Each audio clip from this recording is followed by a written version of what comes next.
Hey guys very good evening. కొంచెం busy schedule అయ్యడం వల్ల class అనేవి లేట్‌గా పోస్ట్ చేయడం జరిగింది. మీకు ఇంతకుముందు కూడా చెప్పాను నేను 9థ్ వరకు కొంచెం బిజీగా ఉంటాను.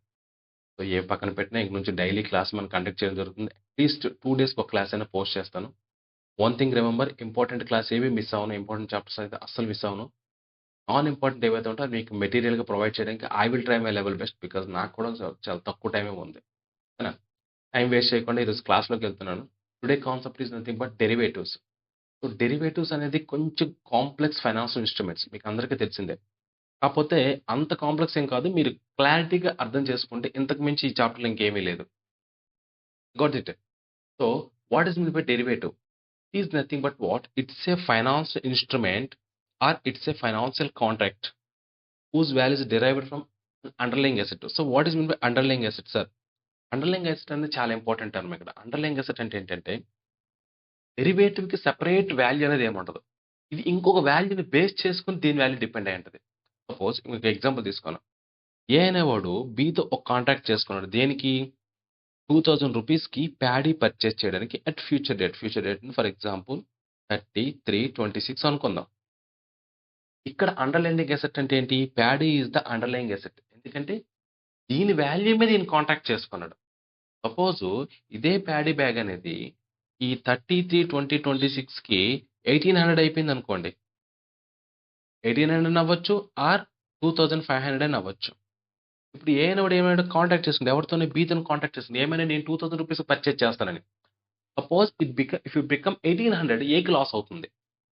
ఇఫ్ ఇట్స్ బికమ్ 2500 ఏకి ప్రాఫిట్ అవుతుంది. అర్థమవుతుందా?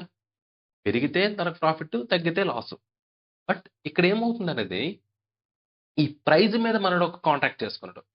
ఈ ప్రైస్ అనేది డెరివేటివ్. ప్యాడీ అనేది underlying asset. Got that point? Okay. అయితే ఇప్పుడు ఎక్కడ యూజ్ చేస్తామంటే డెరివేటివ్ అనేది మీకు స్టాక్ మార్కెట్‌లో గాని, లేదా సెకండరీ మార్కెట్‌లో గాని చాలా విరివిగా యూజ్ చేస్తామండి డెరివేటివ్స్ అని. Like hedge risk, next fluctuations control చేయడానికి బాండ్స్‌ని యూజ్ చేస్తాం. కమోడిటీ మార్కెట్‌లు యూజ్ చేస్తాం. ఇండెక్స్ ప్రైస్‌లు యూజ్ చేస్తాం.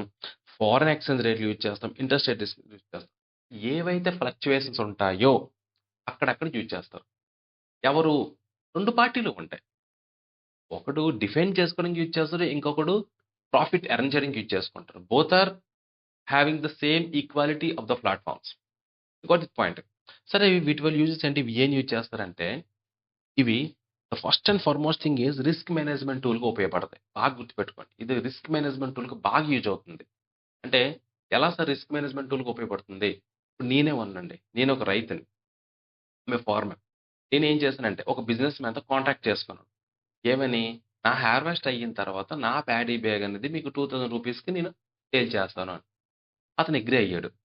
రూ. 2000కి అప్పుడు మార్కెట్ వాల్యూ అనేది 2500 అయిందనుకోండి. నాకు లాసే. But during the harvest period కూడా నేనేమనుకుంటాను ఐ యామ్ సేఫ్. ఎందుకంటే నాకు రూ. 2000 పర్చేజ్ చేయడానికి ఒక బయర్ ఉన్నాడు. అలా కాకుండా అప్పుడు మార్కెట్ రేట్ 1800 అయిపోయిందనుకోండి. I will get the profit. అర్థమవుతుందా?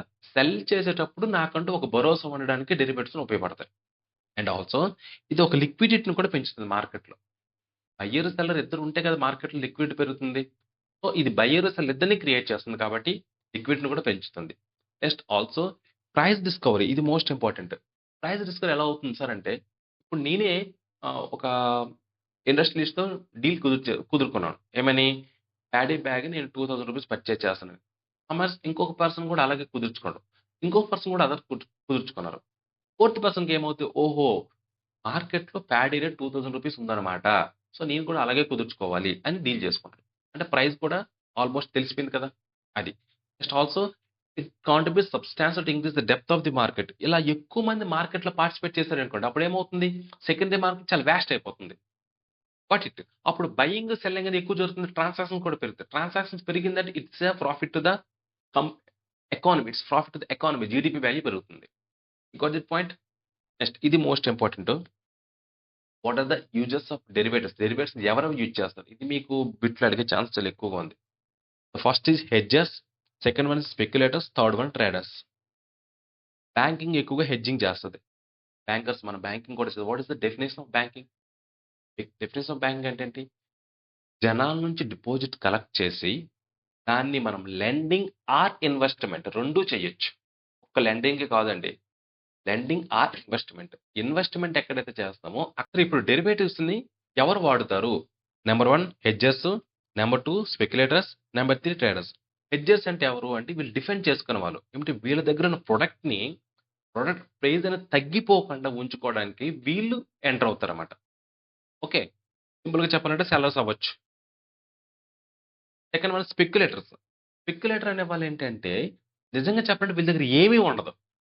అంటే ప్రొడక్టు ఉండదు. ప్రొడక్ట్‌ని పర్చేజ్ చేసే అసెట్స్ కూడా ఉండవు. కానీ వీళ్ళు చేసే పని ఏంటంటే ఎంతో కొంత మార్జిన్ మనీని పట్టుకొని ప్రాఫిట్స్ ఎర్న్ చేస్తా ఉంటారు. Speculators. These are the very, very important place in stock market. అయితే హై రిస్క్ ఎవరి దగ్గర ఉంటది? స్పెక్యులేటర్ దగ్గర ఉంటది. స్పెక్యులేటింగ్ అంటే నథింగ్ బట్ అబౌట్ గెస్ చేయడం. Third one traders. వీళ్ళు ఏం చేస్తారంటే ఫుల్ నాలెడ్జ్‌తోని ట్రేడ్ చేస్తుంటారు. స్పెక్యులేటర్స్‌కి, ట్రేడర్స్‌కి చాలా డిఫరెన్స్ ఉంది. స్పెక్యులేటర్ అనేవాళ్ళు ఏంటంటే వీళ్ళ పనేంటో ప్రాఫిట్ ఎర్న్ చేయడమే ప్రాఫిట్. హై రిస్క్ తీసుకుంటారు. వస్తే ప్రాఫిట్ వస్తది. లేకపోతే పూర్తిపోతారు. ట్రేడర్స్ అంటే అలా కాదు. వీళ్ళు రిస్క్‌ని బ్యారేజ్ చేసుకుంటూ ట్రేడ్ చేస్తారన్నమాట. గాట్ ఇట్ మార్కెట్ అర్థమైందా? ఇప్పుడు, ఇప్పుడు డెరివేటివ్ మార్కెట్‌లో 2 వేస్‌లు దొరుకుతాయండి. One is what over the counter. Second is what exchange traded derivatives. One thing remember నేను ఏదైతే నోట్స్ అయితే ప్రొవైడ్ చేస్తానో ఈ నోట్స్ అనేది summary of your text book. మీరు కొత్తగా ఏం చదవక్కర్లేదు. ఈ క్లాస్ అర్థమయ్యి ఈ సమ్మరీ చదువుకుంటే ఎగ్జామ్ ముందు this thing is more than enough. Got the point. Okay. Derivative మార్కెట్‌లో ఎవరెవరు ఉంటారు? ఓవర్ ద కౌంటర్ ఒకటుంటది. నెక్స్ట్ ఎక్స్‌చేంజ్ ట్రేడెడ్ ఫండ్ ఒకటుంటది. ఓవర్ ద కౌంటర్ అంటే ఏంటి అంటే ఇక్కడ బయ్యరు, సెల్లర్ ఇద్దరు ఒకరికొకరు తెలుసండి. వీళ్ళకి వీళ్ళే డీల్ చేసుకుంటారు. వీళ్ళకి ఇంకే థర్డ్ పార్టీ అవసరం లేదు. దీంట్లో ప్రోస్ ఉన్నాయి, కాన్స్ ఉన్నాయి. ఎక్స్‌చేంజ్ రేట్ డెరివేటివ్స్ అనేసరికి ఏమవుద్దంటే ఇక్కడ ఒక ఎక్స్‌చేంజ్ ఉంటది. లైక్ ఎన్ఎస్‌సి ఆర్ బీఎస్‌సి ఎవరైనా అనుకోవచ్చు. సో, ఇక్కడ బయ్యర్ ఎవడో, సెల్లర్ ఎవడో ఇద్దరు తెలీదు. బయ్యర్ వచ్చేసి డబ్బులు ఎక్స్‌చేంజ్‌కి ఇస్తాడు. సెల్లర్ వచ్చేసి డబ్బులు ఎక్స్‌చేంజ్‌లో తీసుకుంటాడు. బయ్యర్ వచ్చేసి సేమ్ డబ్బులు మళ్ళీ కలెక్ట్ చేసుకుంటాడు. సెల్లర్ వచ్చి వాడి దగ్గర నుంచి ఇచ్చుకుంటాడు. వీళ్ళిద్దరు కూడా కొంత ప్రీమియం పే చేస్తారు ఎక్స్‌చేంజ్‌కి. అయితే ఎక్స్‌చేంజ్ అనేవాడు మధ్యవర్తిలా బిహేవ్ చేస్తాడు. ఓవర్ ద కౌంటర్ మధ్యవర్తి ఎవడు ఉండడు. అయితే ఇక్కడ ఏంటంటే ఇక్కడ రిస్క్ ఉంటది. What kind of risk? Default risk. ఇప్పుడు నువ్వు ప్రామిస్ చేసుకున్నాం. నేను మాట తప్పొచ్చు. లేదు నువ్వైనా మాట తప్పొచ్చు. Got that point? ఎక్స్‌చేంజ్ డెరివేటివ్స్‌లో ఏమవుద్దంటే వీళ్ళకి మాట తప్పడానికి ఛాన్స్ లేదు. ఎందుకంటే నంబర్ ఆఫ్ బయర్స్ ఎక్కువుంటారు. నంబర్ ఆఫ్ సెల్లర్స్ కూడా ఎక్కువుంటారు. ఎవరి వస్తువు ఎవరు కొంటున్నారనే విషయం అర్థం అవ్వట్లేదు. కాకపోతే మార్జిన్ మనీ పే చేయాల్సొస్తది. ఓకేనా?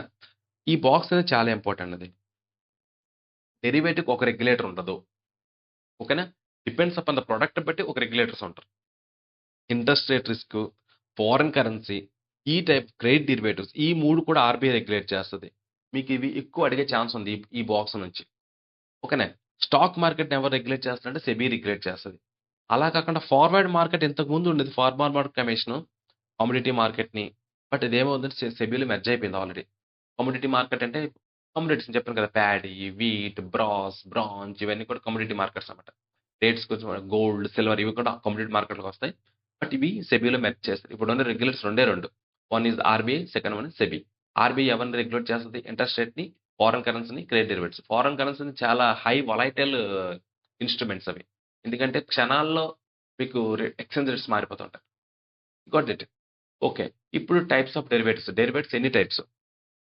జనరల్‌గా మనకి ఇంపార్టెంట్ ఏంటంటే ఫార్వర్డ్ ఒకటి ఇంపార్టెంటు, ఫ్యూచర్ ఒకటి ఇంపార్టెంటు, స్వాప్స్ ఒకటి ఇంపార్టెంట్.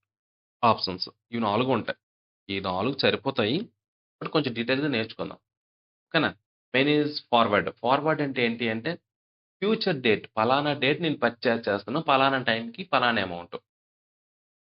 ఇది over the counter. Forward date over the counter జరుగుతుంది. ఫ్యూచర్స్ అనేవి ఏంటంటే సేమ్ ఫార్వర్డ్ లాగే ఉంటాయి. బట్ ఎక్స్‌చేంజ్ మార్కెట్‌లో జరుగుతాయి.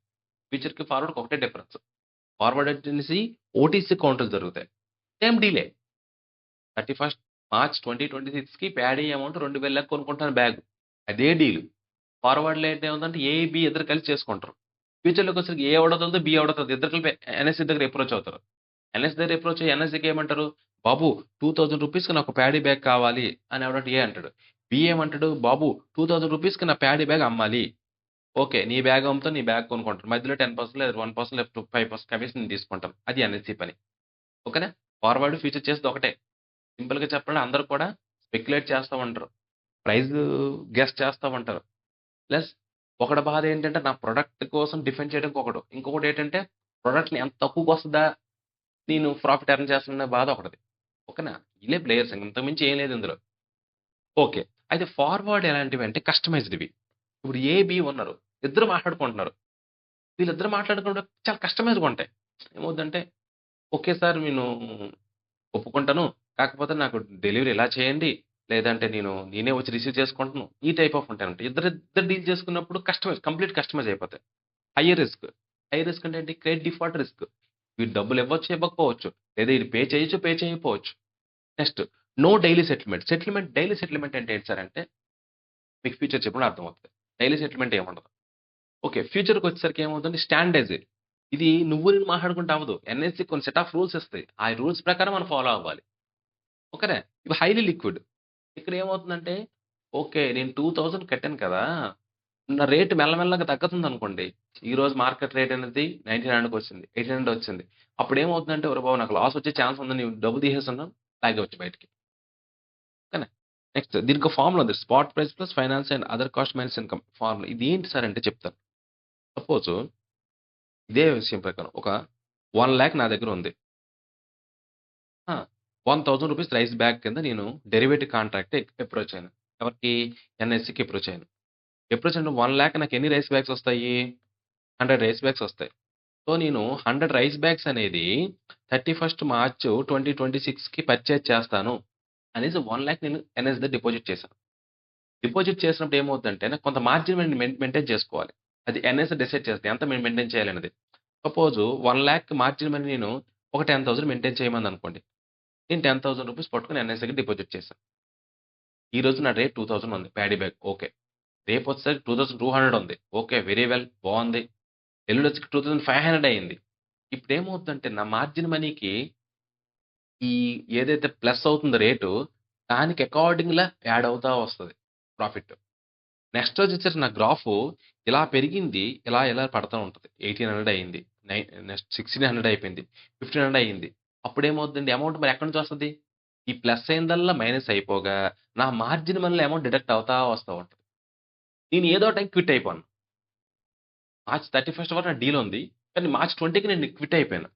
క్విట్ అయిపోయినప్పుడు నాకు ఎంత మార్జిన్ ఉందో అదే నాకు మిగులుద్ది. You got the point? అదే డైలీ సెటిల్మెంట్ అంటే. No daily settlement. ఫార్వర్డ్‌లో నీకు ఆప్షన్ లేదు. ఎందుకంటే మీ ఇద్దరు కలిపి మాట్లాడుకున్నారు. అన్న ఈరోజు రేట్ పెరిగింది. నా డబ్బులు నాకు ఇచ్చేయండి ఇవ్వడు. అర్థమైందా? 31 మార్చ్‌కి ఎంత ఉందో ఆ రేటే నీకు ఇస్తాడు. You got the point? Next swaps అంటే ఏంటి? స్వాప్స్ అంటే ఇది చాలా ఇంట్రెస్టింగ్ అండి. కొంచెం గమ్మత్తుగా ఉంటది. ఇక్కడ 2 పార్టీలుంటాయి. ఈళ్ళేం చేస్తారంటే, ఒకటి ఇంట్రెస్ట్ అయినా మార్చుకోవచ్చు. లేదా కరెన్సీ అయినా మార్చుకోవచ్చు. లేదా ఫ్లోట్ నుంచి ఫ్లోట్‌కైనా మార్చుకోవచ్చు. అంటే ఏంటి సార్ అంటే, సపోజు నేనే ఉన్నాను. హౌసింగ్ లోన్ తీసుకున్నాను. ఇంకొక అతనున్నాడు. అతను కూడా హౌసింగ్ లోన్ తీసుకున్నాడు. నేను ఫ్లోట్ రేట్ పే చేస్తున్నాను. అతనేమో ఫిక్స్డ్ రేట్ పే చేస్తున్నాడు. నాకనిపిస్తుంది అతను తక్కువ పే చేస్తున్నాడేమో అని. అతనికనిపిస్తుంది నేను తక్కువ పే చేస్తున్నానేమో అని. అప్పుడేం చేస్తామంటే మా ఇద్దరం స్వాపింగ్ చేసుకుంటాం. స్వాపింగ్ అంటే ఏంటంటే, భయ్యా నీ ఇంట్రెస్ట్ నేను పే చేస్తాను. నా ఇంట్రెస్ట్ నువ్వు పే చేయి అంటాడు. ఓకే. That's all. ఒప్పుకున్నాం. డీల్ కుదిరిపోయింది. అప్పుడు ఇంట్రెస్ట్ మొత్తం పే చేయాలా? అవసరం లేదు. ఇద్దరిలో ఎవరు ఎక్కువైంది ఫర్ ఎగ్జాంపుల్ నా ఇంట్రెస్ట్ రూ. 1,00,000 అయింది. అతని ఇంట్రెస్ట్ 1,500 అయింది. ఎవరి లోన్ వాడే కట్టుకుంటాడు. కానీ ఎక్స్‌ట్రా 500 అయింది చూసావా? నేను అతనికివ్వాలి. లేదా నాకు 95,000 అయిందనుకోండి. అర్థమైందా? ఎవరిదైనా తగ్గొచ్చు, ఎవరిదైనా పెరగొచ్చు. ఎవరు పెరిగితే వాళ్ళకి తగ్గినోడు ఇచ్చుకోవాలి అమౌంట్. ఎందుకంటే నేను అతనికి ఒప్పుకున్నాను కదా! నీ ఫ్లోట్ ఇంట్రెస్ట్ పే చేస్తానని. Got that point? ఎవరిది ఆళ్ళే పే చేసుకుంటారు. కాకపోతే పెరిగినప్పుడు ఏదైతే ఎక్సెస్ అమౌంట్ ఏదైతే ఉంటదో అది అతను పే చేసుకుంటాడు. స్వాపింగ్ అంటే అది. సో, స్వాపింగ్‌లో టైప్స్ ఉన్నాయి. ఏంటేంటి? ఇంట్రెస్ట్ స్వాప్ ఉంది. కరెన్సీ స్వాప్ ఉంది. నెక్స్టు ఇంట్రెస్ట్‌లోనే ఫ్లోట్ స్వాపింగ్ కూడా ఉంది. ఓకేనా? ఇంట్రెస్ట్ స్వాపు ఒక్క నిమిషం.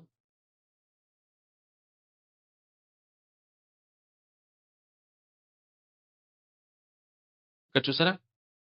Not exchanging money exchanging payment streams over time. అంటే దాని అర్థం అదే. మొత్తం ఈఎంఐ మొత్తం పే చేయాల్సిన అవసరం లేదు. ఏదైతే నువ్వు మాట్లాడుకున్న ఎక్సెస్ అమౌంట్ ఏదైతే ఉందో ఆ ఎక్సెస్ అమౌంట్ నువ్వు పే చేసేయాలి. 2 parties agreeing to exchange cash flows. Cash flows nothing but what? Interest payment అయినా అవ్వచ్చు. లేదా కరెన్సీ పేమెంట్స్ అయినా అవ్వచ్చు. సపోజ్ నేనేమన్నానంటే డాలరు ఫర్ ఎగ్జాంపుల్ ఇప్పుడు ఎంత ఉంది రఫ్‌గా 80, 90 ఉందనుకోండి. ఫర్ ఎగ్జాంపుల్ $80 ఉందనుకోండి. నేనేమంటాను? 100 అవుతుందండి అని చెప్పి ఒక పార్టీతో నేను కరెన్సీకి ఎక్స్‌చేంజ్‌కి మాట్లాడుకుంటాను. సింపుల్‌గా చెప్పాలంటే బెట్టింగ్ లాంటిదే. అంతకు మించి ఏం లేదు. అతనేమంటాడు? లేదు మార్చ్ 31కి $60 అవుతుంది ఒక రూపాయికి అంటాడు. సారీ. హ్మ్. $1 ఈక్వల్ టు $60 అవుతుందంటాడు అతను. నేనేమంటున్నా ఒక $1 ఈక్వల్ $100 అవుతుందంటున్నా ఒకడు. మార్చ్ 31 నాటికి ఎవరి డీల్ విన్ అయితే ఇతనికి పే చేయాల్సిందే. That is exchanging money. Exchanging money మొత్తం ఇతని ఈఎంఐ అతను కట్టకుండా ఏదైతే డిఫరెన్స్ ఉందో డిఫరెన్స్ పే చేయడమే. నెక్స్ట్ ఇంట్రెస్ట్ స్వాప్స్ చెప్పాను. Currency swap. కరెన్సీ స్వాప్ అంటే ఇది సింపుల్‌గా ఇంట్రెస్ట్ ప్లస్ ప్రిన్సిపల్ 2 కూడా. Next basic swaps. Next options అంటే ఏంటి? ఆప్షన్స్ అంటే ఏంటంటే మీకు ఇంతకుముందు యాన్యుటీ క్లాసా లేదా ఇంకేది క్లాసో చెప్పాను ఆప్షన్స్ అనేది. కాల్ ఆప్షన్, కబులిటీ, కాలబిలిటీ అని ఉంటది. ఏంటంటే right to buy or sell something at fixed price but not the compulsion. అంటే ఏమంటే సపోజ్ 2 టైప్స్ ఉంటాయి. కాల్ ఆప్షన్ ఒకటొస్తది. పుట్ ఆప్షన్ ఒకటుంటది. ఏ, బి అందరూ అగ్రీ అయ్యారు కదా! కాల్ ఆప్షన్ అంటే ఏంటంటే ఇష్యూ చేసేవాడి దగ్గర ఆప్షన్ ఉంటది. అంటే నేను ప్యాడీ బ్యాగ్స్ అమ్ముతాను అన్నాను. ఎంతకి? ₹2000కి అమ్ముతాను అన్నాను. నేను buyer I mean seller. B అనేవాడు కొంటా అన్నాడు. ఎంతకి? ₹2000కి కొంటా అన్నాడు. మా ఇద్దరి డీల్ ఎప్పుడు? 31 మార్చ్‌కి. మధ్యలో నాకేమవుతుందంటే 20థ్‌కి ఏ అనేవాడికి రేట్ బాగా పెరిగింది. 2000 నుంచి కాస్త 2500 అయింది. అయినప్పుడు ఇప్పుడేం చేసామంటే నేను మధ్యలో క్విట్ అయిపోతాను. క్విట్ అయిపోయి ఆ రోజుకి ఎంతైతే మార్కెట్ రేట్ ఉంటదో ఫర్ ఎగ్జాంపుల్ 2200 ఉంది ఆ రోజు మార్కెట్ రేట్. ఆ 2200 బికి ఇచ్చేస్తాను. Got that point? That is the call option. Maturity time వరకు ఉండాల్సిన అవసరం లేదు. పుట్ ఆప్షన్ అంటే ఏంటంటే సెల్లర్ దగ్గర ఉంటది. సారీ బయ్యర్ దగ్గర ఉంటది. కాల్ ఆప్షన్ వచ్చేసి సెల్లర్ దగ్గర ఉంటాడు. పుట్ ఆప్షన్ వచ్చేసి బయ్యర్ దగ్గర ఉంటాడు. అతనేం చేస్తాడు? సేమ్ ఇదే తరహాలో 2000కి 2000కి అగ్రీ అయ్యాం కదా! అయినప్పుడు మధ్యలో 1800, 1600 అయ్యింది. అతనేం చేస్తాడు? అతను క్విట్ అయిపోతాడు. క్విట్ అయిపోయి ఎంతైతే లాస్‌కి వాడుకున్నామో ఆ 400, 500 డిఫరెన్స్ ఉంది కదా! అది నాకు పే చేసేస్తాడు. Got that point? ఇది 2 మధ్య డిఫరెన్స్. ఎవరి దగ్గర రైట్స్ ఉంటాయి అనేది ఇంపార్టెంట్. కాల్ ఆప్షన్‌లో ఇష్యూ చేసేవాడి రైట్స్ ఉంటాయి. ఐ మీన్ సెల్లర్ దగ్గర ఉంటాయి. పుట్ ఆప్షన్‌లో బయ్యర్ దగ్గర ఉంటాయి. Got it. ఇంతకు మించి ఏమి లేదు. ఇదే మీకు టెక్స్ట్ బుక్‌లు చదివితే పెద్ద థియరీ లాగా ఇస్తాడు. ఇంత పెద్ద పాయింట్లు ఇస్తాడు మీకు అర్థం అవ్వదు, సవ్వదు. నెక్స్ట్ ఇప్పుడు agreement. Important derivatives agreement. What are the agreement? Forward rate agreement. Forward rate agreement అంటే ఏంటి? ఇప్పుడు an agreement today to fix an interest rate for a future loan or deposit. ఇది చాలా ఇంపార్టెంట్ అండి. బ్యాంకర్స్ పాయింట్లు చాలా important. Bankers బాగా ఉపయోగపడదు కూడా. అంటే నేను హౌస్ కన్‌స్ట్రక్షన్ స్టార్ట్ చేయాలి. హౌసింగ్‌లో తీసుకుంటాను అనుకుంటున్నాను తప్ప నా దగ్గర ఎటువంటి ఇది లేదు. రైట్ నౌ నేను తీసుకునే పొజిషన్ లేను. కాకపోతే 1 ఇయర్ తర్వాత నేను తీసుకుంటాను. 1 ఇయర్ తర్వాత తీసుకోబోయే ఇంట్రెస్ట్ ఏదైతే లోన్ అయితే ఉంటదో దానికి ఇప్పుడే ఇంట్రెస్ట్ మాట్లాడుకుంటున్నాను. ఎవరితోని? బ్యాంకోళ్ళతోని. నేను ప్రెజెంట్ రేట్ మీది 7% ఉందండి. 1 ఇయర్ తర్వాత 8%కి నాకు ఇంట్రెస్ట్‌కి హౌసింగ్ లోన్ ఇస్తే I will take 50 lakhs rupees. అప్పుడు ఇంట్రెస్ట్ రేట్ మార్కెట్ రేట్ ఎంతో నాకు అనవసరం. నేను 8% పే చేస్తాను. You got the point. అప్పుడు ఇన్ కేస్ 9% అయిందనుకో నాకు లాసే. ఐ మీన్ నాకు ప్రాఫిటే సారీ. ఎందుకంటే నేను తక్కువ పే చేస్తాను. అప్పుడు 6.5% అయిపోయిందనుకోండి నాకేమవుతుంది? నాకు లాస్ ఎందుకంటే ఎక్కువ పే చేస్తాను. అది నేను బ్యారేజ్ జేసుకోవాలి. అగ్రీ అయ్యే ముందు నేను బ్యారేజ్ జేసుకోవాలి. బట్ నా అర్థం ఏంటి? I want to fix an interest rate for a future loan or future deposit. అంటే లాకింగ్ ఇంట్రెస్ట్ రేట్. ఇది ఎవరు యూజ్ చేస్తారు సార్? రిటైల్ వాళ్ళు ఎవరు యూజ్ చేస్తారు? రిటైల్ వాళ్ళు ఎవరు యూజ్ చేయరు. ఇది ఏమవుద్దంటే నేను చెప్పాను కదా! బ్యాంకింగ్‌లో సెకండ్ లెగ్ ఒకటుంది. లెండింగ్ ఒకటి, ఇన్వెస్ట్‌మెంట్ ఒకటని చెప్పాను కదా! ఇన్వెస్ట్‌మెంట్‌లో ఇవన్నీ యూజ్ చేస్తారు. ఒక నాకు ఎగ్జాంపుల్ రాసాను చూడండి. సపోజ్ ఫిబ్రవరి మంత్‌లో ఉన్నాం. ప్లాన్ టు బారో 1 క్రోర్ జూన్‌లో తీసుకోవాలనుకుంటున్నాను. అగ్రీమెంట్ ఏమంటున్నాను? జూన్‌లో 11% అయితే అదే మీకు చెప్పినట్టే. ఇన్ కేస్ నాకు పెరిగిందనుకో ఇంట్రెస్ట్ రేటు నేను ప్రొటెక్ట్ అయిపోయినట్టే. ఎందుకంటే నేను తక్కువ ఇంట్రెస్ట్ పే చేస్తాను. తగ్గితే నాకు లాసే. బట్ ఆ రిస్క్ నేను క్యారీ చేసుకోవాలి. ఫైనల్‌గా ఏంటి ఫ్యూచర్ రేట్ అగ్రీమెంట్ అంటే ఫ్యూచర్‌లో ఉండే ఇంట్రెస్ట్ రేట్‌కి ఇప్పుడే అగ్రీ అయితూ ఒక బాండింగ్‌కి అగ్రీమెంట్ చేసుకోవడం. It is completely OTC contract. ఎక్స్‌చేంజ్‌లో పని అవ్వదు ఇది. Next based on notion principal, no principal exchange. Principal అయితే మారదు. ప్రిన్సిపల్ మారదు. ఓన్లీ ఇంట్రెస్ట్ అమౌంటే మారుద్ది. Next used by banks and corporates. ఇది చెప్పాను కదా! బ్యాంక్స్, కార్పొరేట్స్ యూజ్ చేస్తాయి. ఇది ఫార్వర్డ్ రేట్ అగ్రీమెంట్ అంటే. ఇంతకు మించి ఇందులో ఏమీ లేదు. నెక్స్ట్ ఇవేంటి సార్ అంటే, మీకు డెరివేటివ్స్ అని చాలా వాస్ట్ సబ్జెక్ట్ అండి ఇది. ఇది ఒక్కొక్క కంట్రీలో కొన్ని ఇన్‌స్ట్రుమెంట్ యూజ్ చేస్తారు. కొన్ని ఇన్‌స్ట్రుమెంట్ కొన్ని కంట్రీలు యూజ్ చేయరు. జనరల్‌గా మన ఇండియాలో ఉండేవి మన టెక్స్ట్ బుక్‌లో ఉండేవి మనం డిస్కస్ చేస్తాం. కంప్లీట్‌గా చెప్పాలంటే డెరివేటివ్ ఒక బుక్కే డెరివేటివ్స్ ఉన్నాయి. మనకి జేఈబీలో చాలా చిన్న చాప్టర్ ఉంది. అది కూడా ఒక 2, 3 కాన్సెప్ట్స్ ఉన్నాయి. ఆ 2, 3 బేసిక్స్ తెలుసుకుంటే చాలు. అండ్ ప్లెయిన్ వెనిల్ ప్లెయిన్ వెనిలా ఇది బాగా వినుంటారు ఇది. ప్లెయిన్ వెనిలా అంటే ఏంటంటే సింపుల్‌గా ఇట్స్ ఇంట్రెస్ట్ రేట్ స్వాప్. ఎక్కడి నుంచి అక్కడికి from a fixed rate to float rate or float rate to fixed rate. ఇందాక మీకు చెప్పాను కదా! ఇంట్రెస్ట్ రేట్ ఎక్స్చేంజ్ అనేది. అండ్ ప్రీ అగ్రీడ్ ఇంటర్వల్స్ అది కూడా. ఎన్నాళ్ళు పడితే అన్నాలు కాదు. అది కూడా ఎన్ని టర్మ్స్ 30 మంత్సా, 50 మంత్సా, 60 మంత్స్ అని pre agreed intervals during the life of contract. Suppose మీకు ఎగ్జాంపుల్ చెప్పాలంటే, ఇప్పుడు మీకు ఇందాక చెప్పాను కదా! ఏ అనేవాడు హౌసింగ్ లోన్ తీసుకున్నాడు. 60 మంత్స్‌కి అతను ఫిక్స్డ్ ఇంట్రెస్ట్ రేట్ పే చేస్తున్నాడు. ఫిక్స్డ్ 8.5% పే చేస్తున్నాడు. సపోజ్ అతని పర్ ఇయర్ అతని ఇంట్రెస్ట్ 85,000 అయిందనుకోండి. బి అని సెకండ్ పార్టీ ఉన్నాడు. అతను కూడా 60 మంత్స్‌కి తీసుకున్నాడు. అతను ఫ్లోట్ రేట్‌లో తీసుకున్నాడు. ఫ్లోట్ రేట్ ప్రకారం ఏంటంటే అదే ఆర్ఎల్ఎల్ఆర్, ఈబీఎల్ఆర్ అనుకుందాం. ఈబీఎల్ఆర్ ప్లస్ 2.5% ఉంది. నెట్ వచ్చేసి అతనికి 9.5% పడుతుంది. ఇతనికి ఇన్ అండ్ అరౌండ్ 95,000 అవుతుంది అనుకుందాం. జస్ట్ అనుకుందాం. ఇప్పుడు వీళ్ళిద్దరూ ఇంట్రెస్ట్ రేట్ స్వాప్‌కి అగ్రీ అవుతారు. అంటే ఏంటి? నీ ఇంట్రెస్ట్ నేను పే చేస్తాను. నా ఇంట్రెస్ట్ మీరు పే చేయండి. ఓకేనా? బావుంది. ఇప్పుడు ఫస్ట్‌లో ఇతనికి ప్రాఫిట్ అనిపించొచ్చు. ఎందుకంటే ఇతను జనరల్‌గా 95,000 పే చేస్తున్నాడు. ఇప్పుడు ఇతను 85,000 పే చేస్తే చాలు. ఓకేనా? 6 మంత్స్ అయింది. ఎన్నాళ్ళకి మాట్లాడుకుంటారు? ఇద్దరు కూడా 60 మంత్స్‌కి మాట్లాడుకుంటున్నారోయ్! అది కూడా ఇంపార్టెంట్. 60 మంత్స్ ఒక 6 మంత్స్ అయింది. ఈబీఎల్ఆర్ అనేది ఏమైందంటే సడెన్‌గా డౌన్ అయిపోయింది. డౌన్ అయిపోయి నీకు నెట్ ఇంట్రెస్ట్ వచ్చేసరికి 7.5 అయిపోయింది. అప్పుడు ఇతని ఇంట్రెస్ట్ 75,000 అయిందనుకోండి. అప్పుడు ఎవరికి ప్రాఫిట్? ఏ అనేవాడికి ప్రాఫిట్. ఎందుకు? 85,000 అతని ఇంట్రెస్ట్. కానీ అతను 75,000 పే చేస్తాడు. నెక్స్ట్ 10,000 ఎవరు పే చేస్తారు? బి పే చేస్తాడు అతనికి. అర్థమైందా? అలానే. అలా కాకుండా ఇతను ఈబీఎల్ఆర్ పెరిగిపోయిందనుకోండి సపోజ్. బాగా పెరిగిపోయింది. బాగా పెరిగిపోయి 10.5 అయిపోయింది. అంటే 1,05,000 అది ఇంట్రెస్ట్ అయిందనుకోండి. అప్పుడు ఎవరికి ప్రాఫిట్? బికి ప్రాఫిట్. ఎందుకు? ఇతను యాక్చువల్లీ 1,05,000 పే చేయాలి. బట్ 1,05,000 పోతే అతను ఎంత పే చేస్తాడు? 85,000 పే చేస్తాడు. ఎందుకంటే ఇతని ఇంట్రెస్ట్ అతను కడతారు. అతని ఇంట్రెస్ట్ ఇతను కడతారు కదా! You got that point? అంటే ఫిక్స్డ్ నుండి ఫ్లోట్‌కి, ఫ్లోట్ నుంచి ఫిక్స్డ్‌కి అయ్యే ఇంట్రెస్ట్ రేట్ స్వాప్‌ని ప్లెయిన్ వెనిలా అంటారు. ఓకేనా? దీనికి కొన్ని గైడ్‌లైన్స్ ఉన్నాయి. ప్లెయిన్ వెనిలా ఎవరెవరు చేయొచ్చంటే ఎవరు పడితే ఆళ్ళు చేయడానికి లేదు.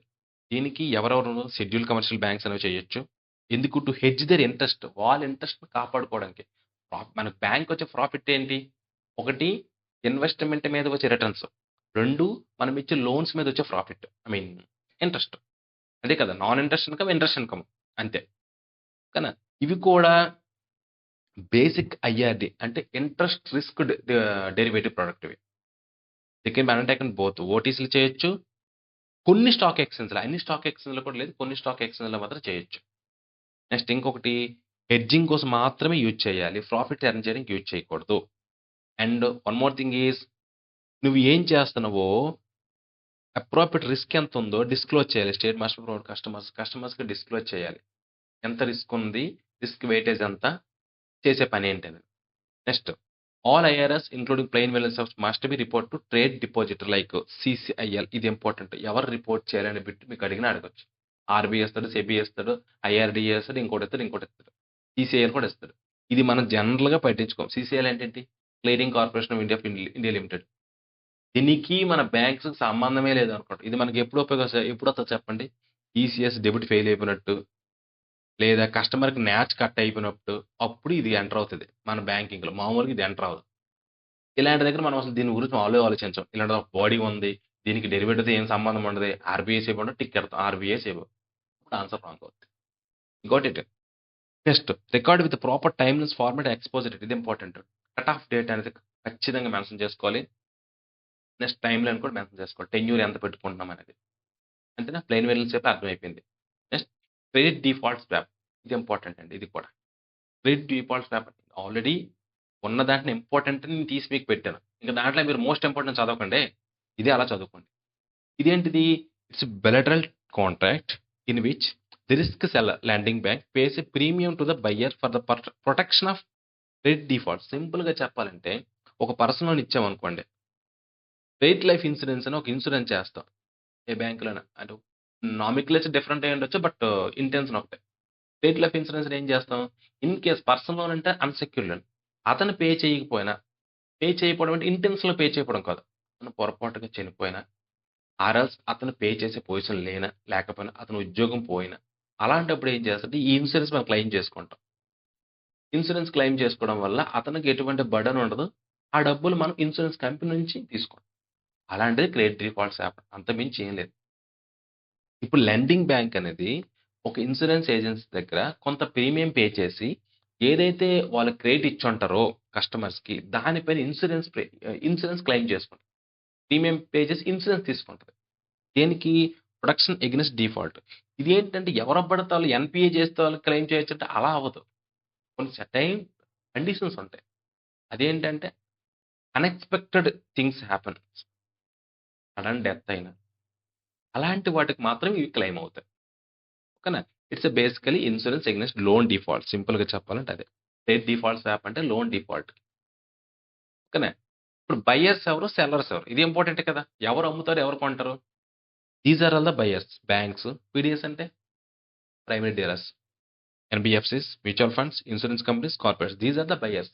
మరి అమ్మేవాడు ఎవడు? Insurance company. ఎవరు పడితే ఆళ్ళు కొనడానికి లేదు.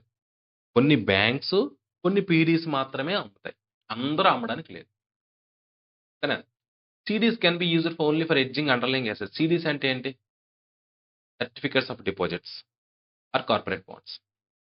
ఇవేంటి? Hedging underlying exposure. ఇది కూడా హెడ్జ్ చేయడానికి మాత్రం ఉపయోగించాలి. ఓకేనా? RBI CDs corporate not allowed equity return. ఇది అవసరం లేదు మీకు. జస్ట్ ఇంపార్టెంట్ పాయింట్ అని పెట్టాను. ఒక్కసారి రివైజ్ చేసుకుంటాను. ఏమేమి పెట్టి చెప్పుకున్నామని. డెరివేటివ్ అంటే ఏంటి? It's an underlying asset. The value of underlying asset. It's a financial instrument. దీని వాల్యూ అనేది డిరైవ్డ్ ఫ్రమ్ అండర్‌లయింగ్ అసెట్. దీంట్లో ఫంక్షన్స్ ఏంటి? రిస్క్ మేనేజ్మెంట్ యూజ్ చేస్తాం. లిక్విడిటీ పెంచడానికి యూజ్ చేస్తాం. డెప్త్ ఆఫ్ ది మార్కెట్ పెంచడానికి యూజ్ చేస్తాం. ప్రైస్ డిస్కవరీ కోసం యూజ్ చేస్తాం. డెరివేటివ్స్ ఎవరెవరు ప్లేయర్స్ ఉంటారు? Hedgers, speculators, traders. హెడ్జర్ అనేవాడు ఏం చేస్తుంటే తన ప్రొడక్ట్‌ని ప్రొటెక్ట్ చేసుకోవడానికి ఉపయోగిస్తాడు డెరివేటివ్స్. స్పెక్యులేటర్ అనేవాడు ఏంటి? ఇది ఏమి ఉండదు గానీ సింపుల్‌గా చెప్పాలంటే వెంట్రుకని కొండకి గాలం వేసినట్టు వస్తే కొండ లేకపోతే ఎంట్రుక. ఆ టైప్ అనమాట. స్పెక్యులేటర్స్ అనేవాడు అలా అంటాడు. ట్రేడర్స్ అనేవాడు అన్నీ తెలిసి ఎంటర్ అవుతాడు మార్కెట్‌లోకి. Next derivatives markets 2 OTC, exchange traded. RBI regulates to what? Interest rate, foreign currency, credit derivatives. SEBI what? Stock market. FMC ఇంతకుముందు వేరేగా ఉండేది. కమోడిటీ మార్కెట్ ఉండేది. కమోడిటీ మార్కెట్ రెగ్యులేట్ చేయడానికి ఎఫ్ఎంసీ ఉండేది. ఇప్పుడు అది సెబీలో మెర్జ్ అయిపోయింది. Types of derivatives forwards, futures. Forwards అనేవి ఓటీసీలు, ఫ్యూచర్స్ అనేది ఎక్స్‌చేంజ్ రేట్ ఫండ్స్‌లో. స్వాప్స్ అంటే ఏంటి? ఇంట్రెస్ట్ రేట్ స్వాప్ అవ్వచ్చు, కరెన్సీ స్వాప్ అవ్వచ్చు, ఫ్లోట్ ఇంట్రెస్ట్ రేట్ స్వాప్ అవ్వచ్చు. ఆప్షన్స్ అనేవి ఏంటి? రెండే 2 call option, put option. Call option ఎవరి దగ్గర ఉంటది? సెల్లర్ దగ్గర ఉంటది. పుట్ ఆప్షన్ ఎవరి దగ్గర ఉంటది? బయ్యర్ దగ్గర ఉంటది. ఓకేనా? ఫార్వర్డెడ్ అగ్రీమెంట్ ఏంటంటే ఫ్యూచర్‌లో ఉండే ఇంట్రెస్ట్ రేట్ కోసం ఇప్పుడే అగ్రీ అవ్వడం. ఓకేనా? Plain variation interest rate swap అంటే ఫిక్స్డ్ నుంచి ఫ్లోట్, ఫ్లోట్ నుంచి ఫిక్స్డ్, ఫ్లోట్ టు ఫ్లోట్ కూడా ఉండొచ్చు. అది కూడా మీకు బిట్ అడుగుతాడు. ఓకేనా? నెక్స్ట్ ట్రేడ్ డిఫాల్ట్ స్వాప్ అంటే nothing but insurance. Derivatives finish. ఇంక ఇది ఐఈ అండ్ ఎఫ్ఎస్‌లో ఉపయోగపడుతది. ఏఎఫ్ఎంలో కూడా ఉపయోగపడుతుంది. ఓకేనా?